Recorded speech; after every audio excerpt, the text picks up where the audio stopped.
తాకట్లో ఉన్న మీ బంగారాన్ని విడిపించి ఆ రోజు ఆన్లైన్ రేటుకి కొంటాం. Sharma gold company. నమస్తే అమ్మా. నమస్తే తల్లి. మహాశివరాత్రి శుభాకాంక్షలమ్మా. మీకును చూసేటటువంటి ప్రేక్షకులందరికీ కూడా శుభాకాంక్షలు. సుమన్ టీవీ ప్రేక్షకులందరికీ మహాశివరాత్రి శుభాకాంక్షలు.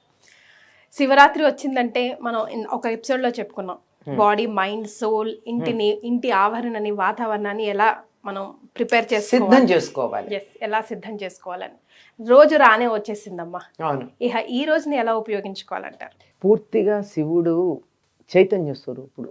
ఆ చైతన్యం అంటే మళ్ళీ అమ్మవారి దగ్గరికి వచ్చేటప్పటికల్లా అమ్మవారు చైతన్యం, అయ్యవారు జడం అని చెప్తారు. అట్లా కాదు, సర్వవ్యాపి. ఆయన జడం ఎందుకంటే అంతట్లో వ్యాపించాడు గనక కదలడానికి చోటేది ఆయనకి.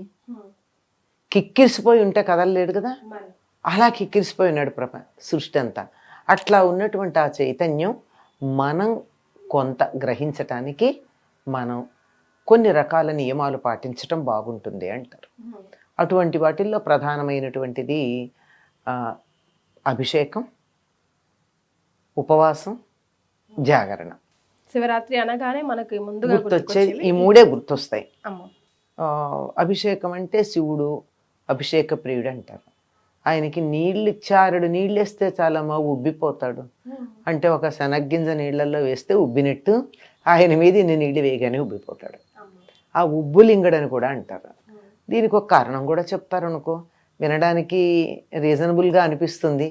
సత్యమైనా కాకపోయినా ఆయన కంఠంలో విషం ఉంటుంది గనక ఎన్ని నీళ్లు పోసినా తాపం సరిపోతుంది అని. వాస్తవమైనా కాకపోయినా ఆయన అభిషేక ప్రియుడు.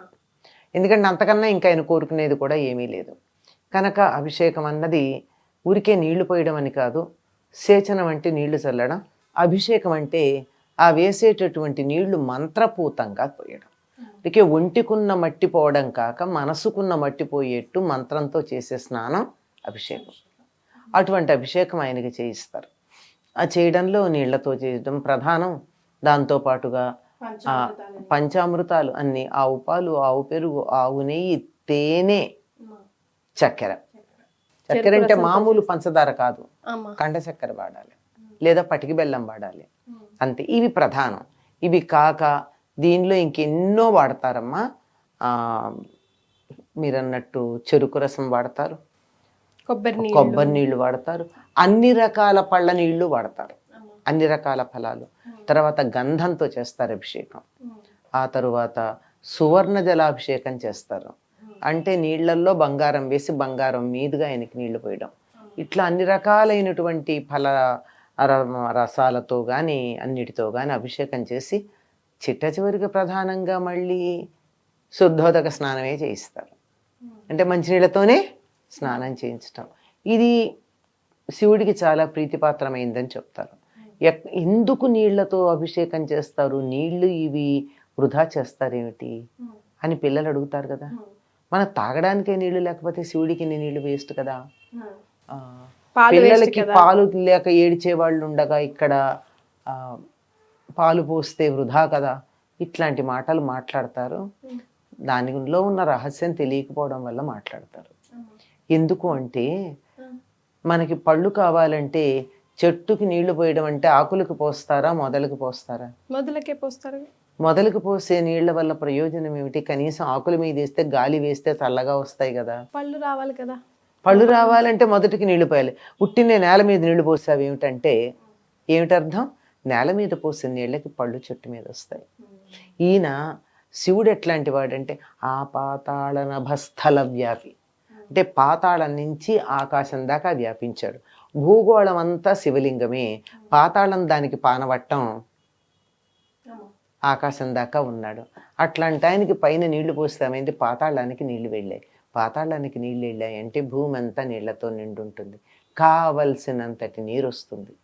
ఇంకా మనకి నిదర్శనంగా ఎక్కడన్నా గనక వానలు లేకపోతే సహస్ర కలశాభిషేకం చేస్తారు శివుడికి. అభిషేకం పూర్తయ్యే అవంగానే వాన పడుతుంది. 1000 కుండల నీళ్లు పోస్తే 1000, ఇంకో 1000 10,000 ఎంతో చెప్పలేం, కోటాను కోట్ల కండవల నీళ్లు వాన రూపంలో మనకి లభిస్తుంది. ఇక్కడి నుంచి అక్కడికి అటువంటి సంబంధం ఉంది. అదేవిధంగా మనం ఏది ఇచ్చినా దానికి ఒక ప్రయోజనం ఉంది. అంటే ఉదాహరణకి ఇది ఒకటి చెప్పా, ఆ విధంగా వీటన్నిటితో అభిషేకం చేస్తారు. కొంతమంది ఇవాళ ఉదయం 6 గంటల నుంచి రేపు ఉదయం 6 గంటల దాకా 24 గంటలు చేస్తారు అఖండంగా. లేదంటే సూర్యాస్తమయం నుంచి అర్ధరాత్రి దాకా చేసేవాళ్ళు ఉన్నారు. మాకు ఉద్యోగ ధర్మాలు కుదరట్లేదు అనుకుంటే అర్ధరాత్రికి కాస్త ముందు అటు ఇటుగా చేస్తారు. ఎందుకంటే శివుడు ఆవిర్భవించింది అర్ధరాత్రి గనక. మాఘ కృష్ణ చతుర్దశి అర్ధరాత్రి ఆయన ఉద్భవించాడు స్తంభాకారంగా. ఆ రూపంలోనే, లింగం రూపంలోనే ఎందుకు అదే టైంలో ఉద్భవించారు అమ్మా?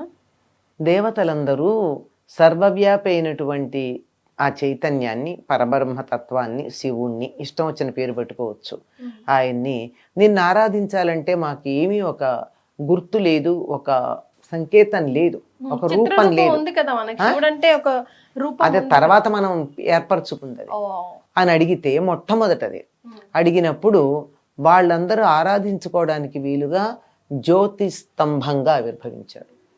మరి మీరు అన్నట్టు స్తంభంగానే ఎందుకు ఆవిర్భవించాడు?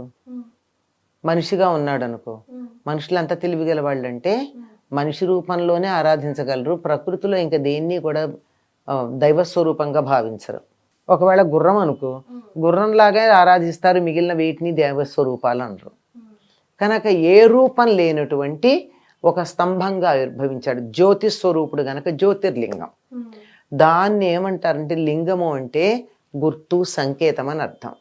మీరు నన్ను పూజించటానికి ఒక గుర్తు కావాలి గనక ఇట్లా వచ్చాను, గుర్తు మాత్రమే, ఇదే నేను అనుకోకండి మీరు. లీయతే గమ్యతే ఇది లింగం అని సృష్టినంతా తనలో లీనం చేసుకుంటూ కదులుతూ ఉండేటటువంటిది లింగం. దానికి మొదలు తుదా లేదు. కనుక్కోలేకపోయారు కదా బ్రహ్మను విష్ణువు వెళ్ళి. మరి అటువంటిది అలా ఆవిర్భవించినటువంటి సమయంలో లింగోద్భవ సమయం అంటారు. ఆ సమయంలో అభిషేకం చేసేవాళ్ళు కొంతమంది ఉన్నారు. ఏదైనా ఇలా పగలంతా ఉపవాసం చేసి అభిషేకం చేస్తారు. ఉపవాసం అంటే అన్నం తినకుండా ఉండడం మాత్రమే కాదు. ఉప అంటే సమీపంలో వాసం ఉండడం, అంటే భగవంతుడికి దగ్గరగా ఉండడానికి, నిద్ర రాకుండా ఉండడానికి బరువుగా ఆహారం తీసుకోవద్దన్నారు. అంతేగాని అసలు కటిక ఉపవాసం ఉండి నీరసం వచ్చి పడిపోయి మర్నాడు అందరి చేత సేవలు చేయించుకోవడం అన్నది ఉపవాసం కాదు. అంతే కదా. భగవంతుడి దగ్గరే ఉండి మనసు అటు ఇటు వెళ్లకుండా, నిద్రకి జోగకుండా, అలా కూర్చుని కునికిపాట్లు పడకుండా ఎంతసేపు మన చైతన్యవంతంగా ఉంటామో అలా ఉండడానికి వీలుగా శరీరానికి బలం కలుగుతూ మనిషి మాత్రం నిద్రపోకుండా ఉండేటట్టు, పొట్ట మీద ఎక్కువ బరువు లేకుండా ఉండేట్టు చేయడం, అది ఉపవాసం. అలా చేసిన తర్వాత జాగరణ చేస్తారు చాలామంది. జాగరణ అంటే రాత్రంతా మేలుకుని ఉండడం. కానీ చాలామంది ఏం చేస్తారు, రాత్రంతా టీవీ చూస్తారు. పూర్వం 2 సినిమాలు 3 సినిమాలు వేసేవాళ్ళు, ఇప్పుడు అవసరం లేదుగా, టీవీలోనే వస్తున్నాయి. అలా ఏదో అది శివ సంబంధం అయితే పర్వాలేదు, కానీ ఏది పడితే అది చూస్తూ మేము జాగరణ చేసామంటే కాదు. జాగరణ అంటే మేలుకుని ఉండడం.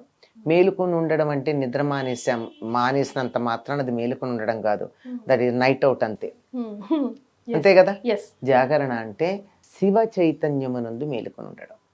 ఎంతసేపు మీరు మేలుకొని ఉన్నారో అంతసేపు శివుణ్ణి తలుచుకుంటూ శివధ్యానం చేస్తూ ఉండడం. అట్లా గనక చేసినట్టయితే జన్మానికో శివరాత్రి చాలన్నారు. ఓ సామెత ఉంది కదా, జన్మానికో శివరాత్రి అని. అంటే ఇలా చేస్తే, ఇలా ఒక్క శివరాత్రి చెయ్యండి జన్మలో. చేయగలమా? 24 గంటలు శివుణ్ణి ధ్యానం చేస్తూ చాలు. చేయగలిగితే అభిషేకం చెయ్యండి, లేకపోతే పర్వాలా ఉపవాసం చేయొచ్చు కదా. ఉపవాసం అంటే శివుడి యందు మనస్సు నిమగ్నం చేయడం. జాగరణ అంటే శివుడి యందు మనస్సుని మేలుకొల్పి ఉంచడం నిద్రపోకుండా. ఇలా శివనామం చేస్తూ శివుణ్ణి తలుచుకుంటూ శివధ్యానం చేస్తూ ఈ శివరాత్రి అని చెప్పబడేటటువంటిది ఏదైతే ఉందో అది 24 గంటలు జన్మలో ఒక్కసారి చేస్తే ఇంకా చాలు. అమ్మ, మరి ప్రెగ్నెంట్ ఉమెన్ అభిషేకం శివుడికి చేయొచ్చా? 6వ నెల దాటిన తర్వాత మాత్రం వద్దు. ఎందుకంటే ఏ బరువైన పనులు చేయకూడదు గనక. ఎందుకంటే అప్పటికి పిండం పూర్తిగా ఏర్పడుతుంది. పిండం పూర్తిగా ఏర్పడింది కనుక అక్కడి నుంచి పురుట్లో ఉన్నట్టే లెక్క. పెద్ద పెద్ద పూజలు, వ్రతాలు లాంటివి ఇవి కూడా 7వ నెల వస్తే చేయొద్దని చెప్తారు. అందువల్ల చేస్తే శ్రమ కూడా, ఇది పిండం ఏర్పడిపోయి ఉంటుంది అనే కారణమే కాకుండా శ్రమ వల్ల అనుకున్న దానికన్నా ముందుగా డెలివరీ అయ్యే సమస్య ఉంటుంది. అప్పటికి పూర్తిగా ఎదగకపోవచ్చు. తయారవడం వేరు, పూర్తిగా ఎదగడం వేరు. ఎదగకపోవచ్చు, అటువంటి రిస్క్ ఎందుకని చెయ్యొద్దంటారు. రైట్. సో ఇదంతా మనం ధార్మికంగా ఆధ్యాత్మికంగా తెలుసుకున్నాం కదమ్మా. సైంటిఫిక్ పరంగా ఆ రోజు అసలు ఏం జరుగుతుంది, మనం ఎట్లా దాన్ని చూడాలి అంటారు శివరాత్రి రోజు ముఖ్యంగా? అంటే కాస్మిక్ ఎనర్జీ భూమికి దిగి వస్తుందమ్మా, భూమి మీద విస్తరించడానికి సిద్ధంగా ఉంటుంది, మనం రిసీవ్ చేసుకోవడానికి సిద్ధంగా ఉండాలంతే. కృష్ణ చతుర్దశి అంటే అమావాస్యకు ముందు వచ్చేటటువంటి చతుర్దశి. ఆనాడు వచ్చేటటువంటిది పూర్తిగా చంద్రకళలన్నీ ఉండవు, ఒక్కటి ఉండి లేనట్టుగా ఉంటుంది. అమావాస్య నాడు అది కూడా కనపడదు, ఉంటుంది కనపడదు, అంతే ఉంటుంది, కనపడదు. అది కూడా ఎప్పుడు సాదాఖ్య కళ అనబడేది ఒకటే ఉంటుంది, ఎప్పుడు ఉంటుంది అనమాట కనపడకుండా. తర్వాత ఉండేటటువంటిది ఒక్కటే, ఆ ఒక్క కళ ఉన్నటువంటి రోజు కనుక మనసు ఏమవుతుందంటే పూర్తిగా అటు ఇటు చల్లా చెదరు కాకుండా ఉంటుంది. ఓకే, అమావాస్య ఫోకస్డ్గా ఉంటుంది. అందుకే అమావాస్య నాడు పౌర్ణిమ నాడు మనసు చంచలంగా ఉన్న వాళ్ళల్లో కాస్త తేడాలు కనపడతాయి కదా. అమావాస్య నాడు మూడీగా ఉంటారు, మాట్లాడరు, ఇదే ఈ మూడీ. పౌర్ణమి నాడు ఓవర్ యాక్టివ్గా ఉంటారు. ఇలా మూడీగా ఉండేటటువంటి దానికి ముందు స్టేజ్ చతుర్దశి. అంటే దాని ప్రభావం ముందు తిథి మీద, తర్వాత తిథి మీద కూడా ఉంటాయి. ఎప్పుడు కూడా ఏ ఒక తిథి గురించి మనం చెప్పుకుంటే దాని ప్రభావం ముందు ఒక రోజు, తర్వాత ఒక రోజు ఉంటాయి. కనుక ఆ రోజు పూర్తిగా మనసు అన్నింటి మీద అటు ఇటు గంతులేస్తూ ఉండకుండా అలా కదలకుండా ఉండే అవకాశం ఉంది. అప్పుడు శివుణ్ణి ధ్యానం చేస్తే బాగుంటుంది. రైట్. శివరాత్రి రోజు అస్సలు ఏది చేయలేకపోయినా సరే ఇది మాత్రం అట్లీస్ట్ చేయండి, ఇది మాత్రం అస్సలు చేయకండి అనడానికి ఏమైనా గన్ షాట్స్ ఉన్నాయి? శివరాత్రి నాడు అందరూ రకరకాల పనుల్లో గనక ఉన్నట్టయితే శివధ్యానం మీకు ఎప్పుడు వీలైతే అప్పుడు చేయండి. ఎన్ని ఉద్యోగాల్లో ఉన్నా ఏం చేసినా సాయంకాలానికి ఇంటికి వస్తారు కదా, ప్రదోష వేళ అంటారు. అంటే సూర్యాస్తమయానికి కొంచెం ముందు వేళ. ఆ సమయం శివుడికి చాలా ప్రీతిపాత్రమైంది. అంతరిక్షంలో నృత్యం చేస్తాడు కనుక ఆ సమయంలో గనక శివుడికి నమస్కారం చేసే సర్వదేవతలకు చేసినట్టు. కనుక ఆ సమయంలో శివుడికి నమస్కారం చేసుకోండి. కొంచెం ఓపిక కనుకున్నట్టయితే రాత్రి 12 గంటలకి మీ ఇంట్లో అభిషేకాలు చేసుకునే వాళ్ళు ఉంటే చేసుకోండి. అవకాశం లేదు, అలాంటి వీలు మా ఇంట్లో లేదు, మా ఇంట్లో వాళ్ళు ఒప్పుకోరు, నేను చిన్నవాడిని, నేను అభిషేకం చేస్తానంటే ఒప్పుకోరు, ఇలా రకరకాలు ఉంటాయి కదా, అనేక కారణాలు ఉంటాయి ఒప్పుకోకపోవడానికి. అలాంటప్పుడు లేదా చెయ్యకూడని పరిస్థితిలో ఉంటారు ఆడవాళ్ళు. అటువంటప్పుడు 12 గంటలకు ఒక్కసారి శివుణ్ణి తలుచుకుని నమస్కారం చేసుకోండి. థ్యాంక్ యూ సో మచ్ అమ్మా. మరొకసారి మహాశివరాత్రి శుభాకాంక్షలు. మీకు ప్రేక్షకులకి అందరికీ కూడా మహాశివరాత్రి శుభాకాంక్షలు. ధన్యవాదాలు.